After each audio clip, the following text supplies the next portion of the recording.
It's Cadillac Unscripted on 107.9 CDY. It is sponsored by Independent Bank as well as Marianne Quist of Remax Central.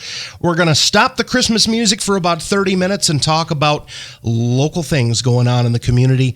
And Katy Huckle, my co-host this morning. Good morning, Katy. Good morning. We are very happy to welcome to the guest microphone for the first time Diane Patterson, who is the director of the Cadillac Senior Center. Diane, good morning. Welcome, Diane. Hello. Thank you so much for having me. So, what's it like to do what you do in the last, well, obviously 8 months plus, but particularly the last few weeks? The last few weeks have been the most difficult, without a doubt. Okay. Over the summer, we were still able to have some connections, some personal connections. We used the farmers market, the market downtown, and we had our Tai Chi for arthritis and fall prevention. That is a very safe activity. We can keep everybody 6 feet away. Everybody had to wear their masks. Okay. It's an outdoor setting, so we still, we qualified to host this class. And it was very popular. And, even though you couldn't really visit with each other, right, you're still together. Was it popular because there was several months in the spring that they couldn't see each other? Yes. Yeah. They missed each other. They missed each other. And we called it a wagon circle. So we started out in the parking lot, and people would bring their own sack lunch. They would bring their own chair, and they would circle up in the parking lot 6 feet away. I was the 6-foot police. Good. I was, because it's like they couldn't hear somebody, so they would walk up. Nope, you gotta stay back. Right. stay back. Right, and we worry about that segment of our population being isolated anyway, and then you add this on top of it, Diane. When you say the last few weeks have been the most difficult, can you be specific about why? Well, I think because we had nothing that we could do together. So like the wagon circle lunches, the first time this gal had come to one of our members, she just sat down and she says, "Oh, real people."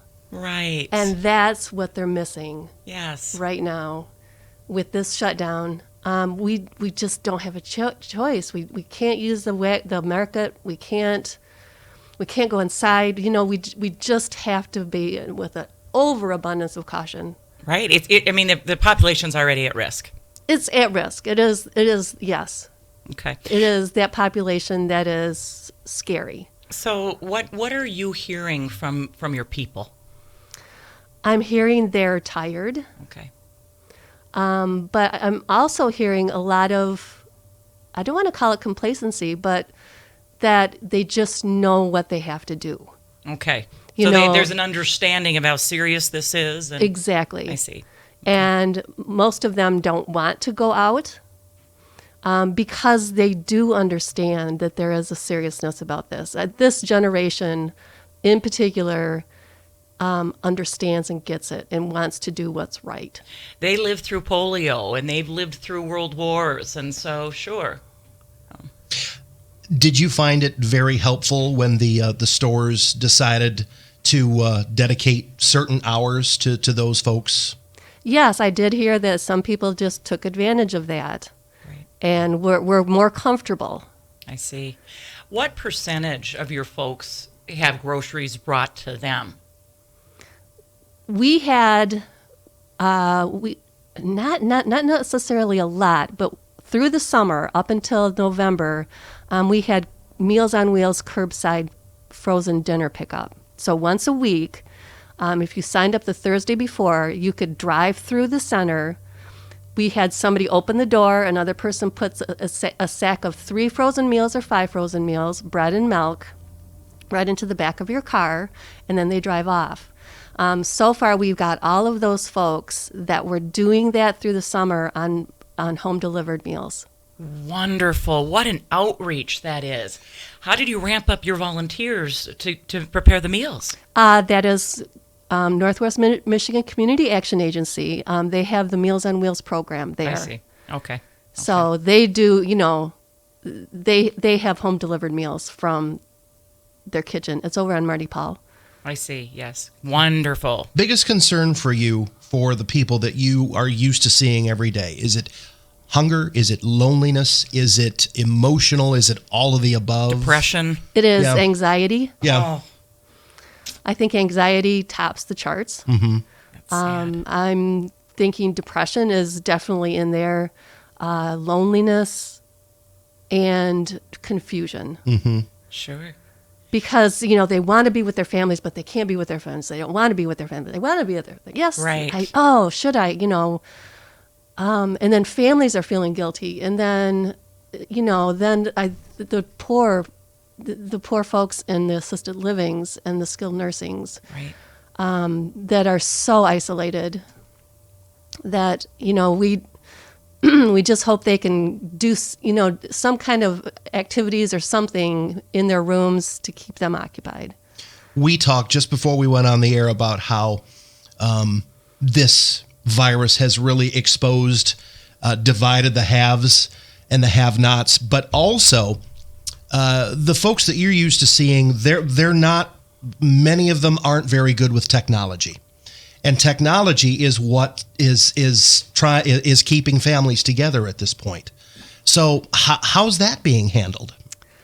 Well, I am working on Facebook to reach out to folks to let them know of some of the really cool, if they have internet, there are some really cool programs they can get involved with. Cyber Seniors, for one, they have webinars daily where and they also have a toll-free number where you can call to schedule a one-on-one tech appointment. So if you can't get on your internet or you can't get on your computer, you can call them and they will talk you through whatever issues you might be having. So that's pretty cool. That's Cyber Seniors. I'm laughing here because I've tried to talk my mother, who's about to turn 79, through how to set these things and that things up. Oh my gosh. It's so frustrating for her. Do you end up getting louder and talking slower, or can you handle it? That doesn't help. It does. But with Cyber Seniors, it's connecting generations. Yes. So they're high school kids. Yes. Mm-hmm. And I, you can finish your thought, but I want to talk about a program that we've done together. Yes. Yes. And so I think that they have a different expectation of patients. Yeah. Well, when we can all be together again, I will very much look forward to another Cyber Seniors program that we've done together through the digital media production program. 5 years we've done this together, and we have seen some really cool things happen in the classroom, haven't we, Diane? Some amazing connections with these high school kids and their seniors. And I think they're all surprised. Mm-hmm. After that first session, they all come in a little nervous, and then they're almost giddy because it went so well. They're like, this was so cool. Yeah. And learning something new at late in life is empowering. It makes you feel independent, and it makes you feel smart, and it builds your self-confidence. And something that's so simple to a 17-year-old, something like scanning family pictures and digitizing them, or how to actually take a group of pictures and move them onto a flash drive or something like that, and not one at a time, but to just grab a whole bunch and do it in a batch. It's second nature to the kids, but the older folks who come in are like, wow, this is awesome. Yeah. Well, because it was intimidating before. Right. It seemed Herculean learning to do these things. A little bit like me and my television sets at my house, Rich. I struggle with the remotes and how to navigate. I can barely turn them on. Do you need one of our seniors to help you out? I could you send out someone over? So yes. I have an opportunity for 5 seniors. I have 5 tablets. Oh, wow. That are Wi-Fi. Nice. That at the beginning of the pandemic, because we had a Loan and Learn program with the library, where they were teaching people how to use their Samsung tablets. We got them donated from Spectrum Charter.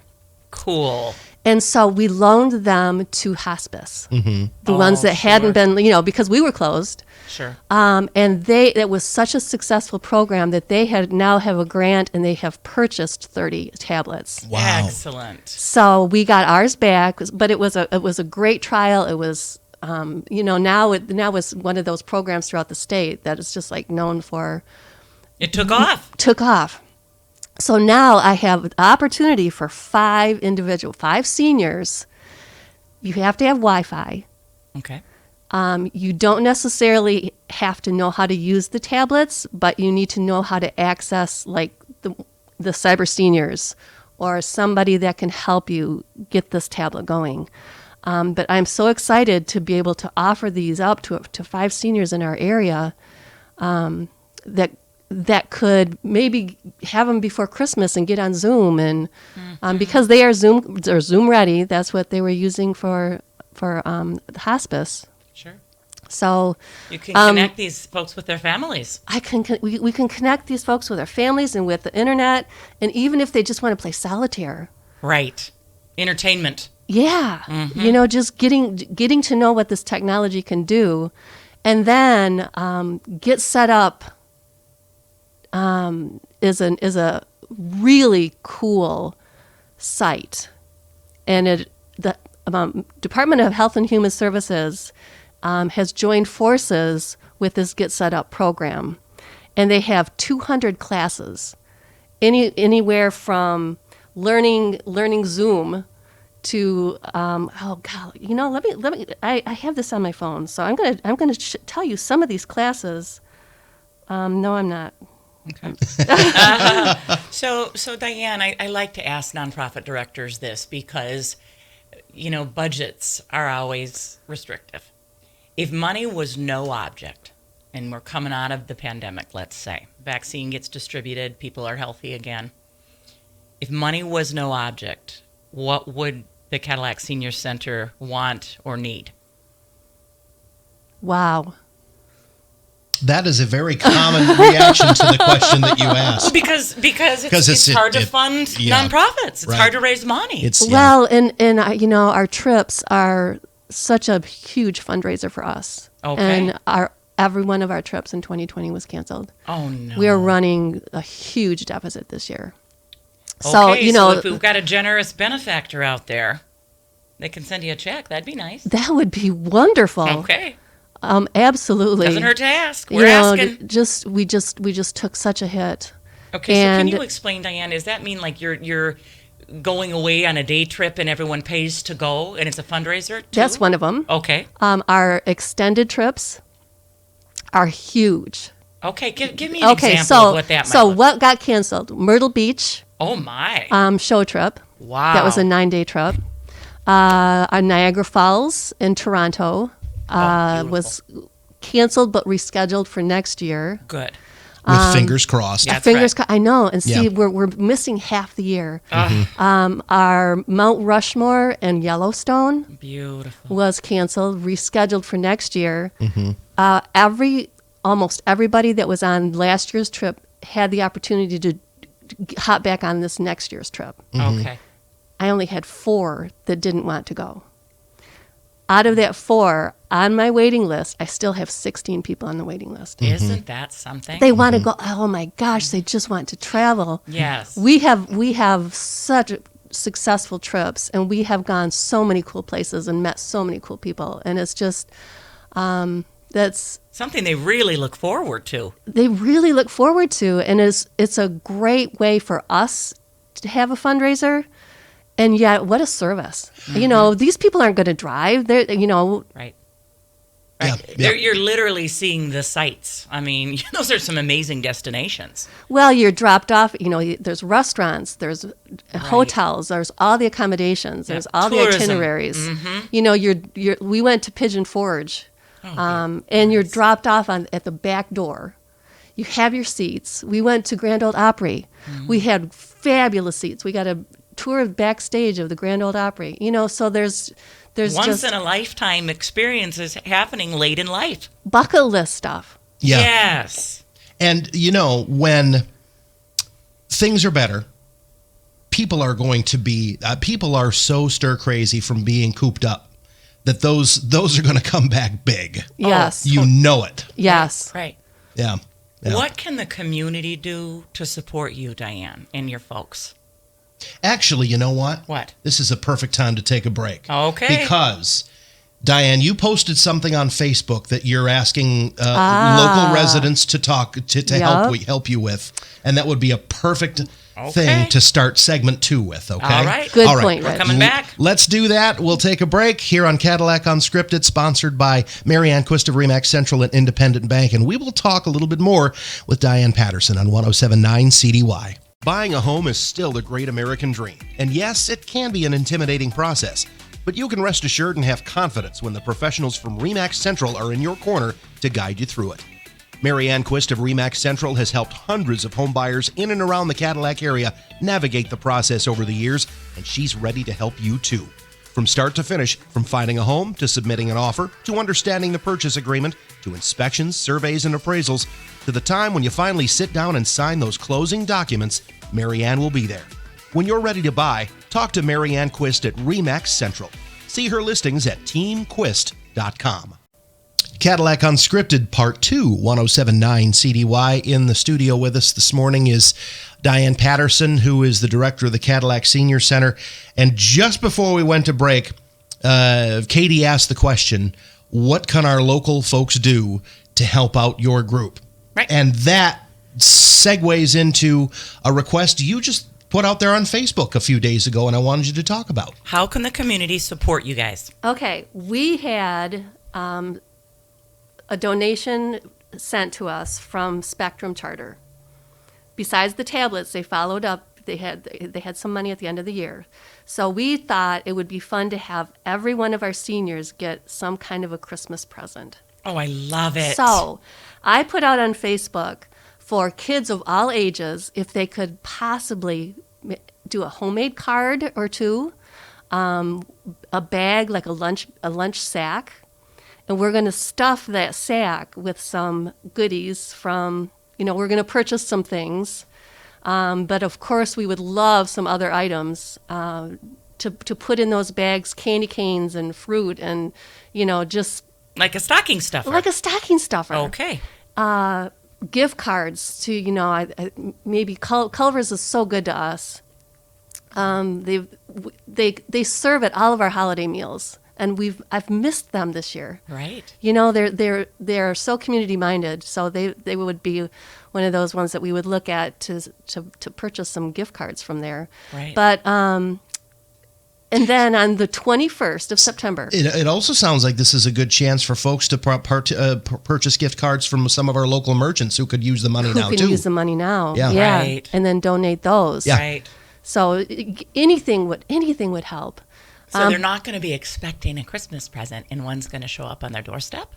Well, we are having a Santa stop. Oh, wow. So we're having a drive-by Santa with these bags that we're going to do kind of like our curbside meals. They just pull up, we open their car door, we put it in, we wish them Merry Christmas. Mm-hmm. We'll have some decorations out there. We're going to have a tree. It's going to be in the parking lot, of course. Everything has to be outside. Right. Is Santa going to be there? Yes. Yeah. I mean, I know he's That's why busy, they call it a Santa but stop. this is a priority. Okay. There are top of the Santa list. All right. And so I've put out on Facebook for all kids, and there's a great response about, we should do this. Let's do it with our Girl Scouts, the Irish dancers, because they're in our building. They're like, we miss you guys. We're on this. Awesome. FFA. So there's groups plus there's individuals who are going to be making these homemade cards and bags, and now we just need to stuff them. Okay. How special. It's a good thing for a family to do. It's a great thing for a family to do. And I didn't want to focus on school kids. Mm-hmm. I didn't want it to be classes. Mm-hmm. They have enough to do. I don't want it to be an assignment. I want it to be for fun. Mm-hmm. That's good stuff. Yeah. Productive and festive and gives people something to do. Well, yeah, it's something to do and somebody to give it to. Right, right. Knowing it'll go to a senior. Right. And not just off in Never Never Land, but It's true, Diane. I mean, I go to several different Christmases, and sometimes when you see all these presents piled up around everybody, you think, this is a little bit much sometimes. Does everybody even remember what they got, especially little ones? So, we take the focus to our seniors who maybe they're going to have one or two things, and maybe, they can't be with their families, so they're, getting packages mailed to them. How special to have a gift that's totally unexpected. Right. And fun. And right. I know there are some that aren't going to be able to get out, so I do plan to spend the rest of the week playing Santa and delivering these bags. I've often said the strength of a nonprofit is doing what you do every day, and then when a need arises, addressing it with programming and services. And that is exactly what you're doing here. I mean, you mentioned the frozen meals. You didn't have that big of a program ramped up before. You had to change lanes with COVID. And now you're bringing Christmas to the people, Diane. It's important work that you're doing. Well, thank you. I just love our seniors. They are so very special. And we just need to stay connected somehow. Right. What do you miss the most? So we go back to March 15th. What do you miss the most about your job? Because obviously your job has changed. What you're doing hasn't changed, but so much about it has changed. What do you miss the most? I miss playing with people. Mm-hmm. Mm-hmm. The power of play. We have Drums Alive. We have line dancing. We have music, there's crafts, there's, there might be 5 different things going on all over, the busyness of it. Mm-hmm. Mm-hmm. And just the connections that people are making to each other. We have a knitting group that meets once a week that sits back there and they knit and they laugh and they chat and they talk and they laugh. Mm-hmm. And then you can go into the next room and they're line dancing and they're all, cracking up and having fun. Mm-hmm. And it's just the excitement of the socialization piece of it. Mm-hmm. Fellowship. It's very interesting because, schools are very much that way too right now. Mm-hmm. It's just a melting pot of all kinds of things going on and the creativity happening and things like that. And all of a sudden, it's just quiet. Yes. It's like we're empty nesters, Diane. I know, Rich. That's crazy. Yeah. It is very quiet and too quiet. Too quiet, but we have to also embrace the quietness and be okay with it. Mm-hmm. Right. Because it will make you appreciate it that much more right. when things get bustling again. Yes. Yeah.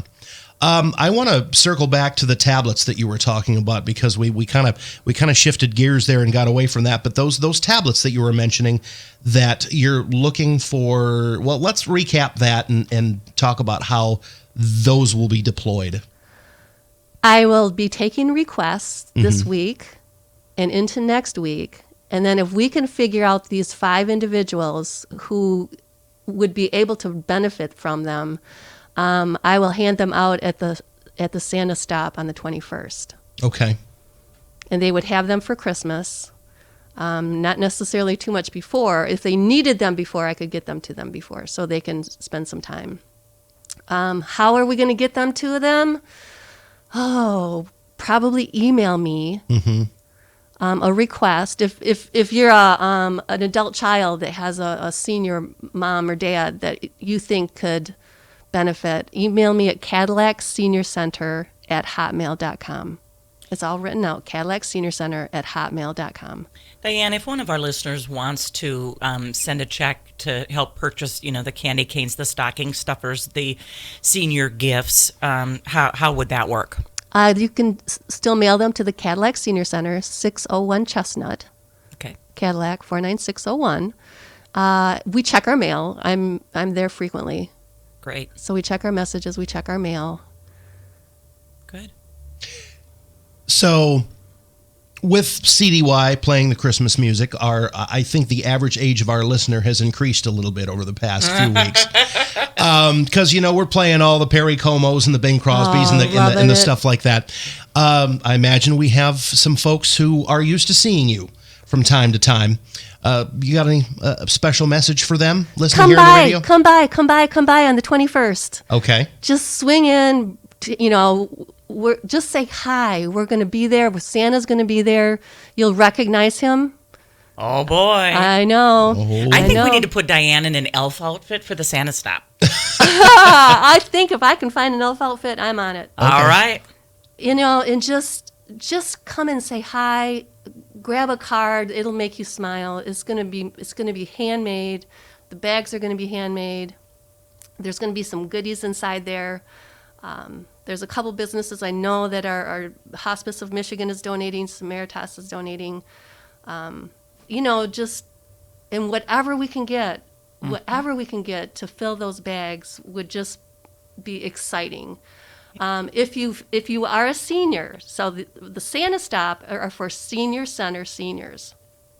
So if you have been involved on some level with our senior center, our activities, maybe you do like the line dancing, or you come play music, or you come to lunch. We're a congregate meal site 3 days a week. Cyber seniors, one of our programming, swing by on the 21st from 1 to 2 and get your bag. And so come and say hi. Right. And honk your horn and be right. festive and be merry and be happy. That's right. And know that 365 days from now, Christmas will be back to normal again. Yes. Right. Yeah. Yes. Yeah, absolutely. And we will have parties, and we will have celebrations, and we will have Christmas trees up at the center. That's right. Just stay strong during this time, and like you said, you're bringing everyone a Merry Christmas. Best ways to interact with the Cadillac Senior Center right now? Online? Online. Okay. Where? Facebook. Uh-huh. I'm not very good with my website. Okay. So can we ask for pictures of the Santa Stop Day on Facebook? Because I think folks would like to see how you're running that show. Sure. Yeah. Yeah. Absolutely. Really a cool concept. Cadillac Senior Center is where you would you'd look it up on Facebook, Cadillac Senior Center? Cadillac Senior Center. Yep. Okay. Yep. Well, Diane, I know the last several months have been probably more difficult for you than they have been for most. And we're hoping that once a vaccine is widely distributed and people are not afraid to get out of their houses again, that the Senior Center will be hopping again next year. We will be back. They will. Thank you for the love and support that you show this special segment of Cadillac people. Well, thank you so much for having me here, and just a Merry Christmas to everybody. It's okay to be quiet and still. And it's okay to feel sad about it too. It really is. Yeah. Because a lot of people are, and it's the reality. But you look forward and you know that this too shall pass, and it's not going to last forever. She's all fired up. It feels like she's just getting started. I think the Senior Center is going to get even better than it already is, and that's saying something. Well, when things go bad, it makes you appreciate the good times, and it makes you appreciate being able to do things for people when you're able to. Right, and each other, and fellowship. Yeah, absolutely. Well said. Diane, thanks for coming on this morning. We appreciate it. Merry Christmas, Rick. Diane. Thanks, Katy. Merry Christmas. Cadillac Senior Center Director Diane Patterson with us this morning on Cadillac Unscripted, which is sponsored by Independent Bank and Remax Central. Marianne Quist. Next week, we'll be back with some more local chat. Same time, same station, 107.9 CDY.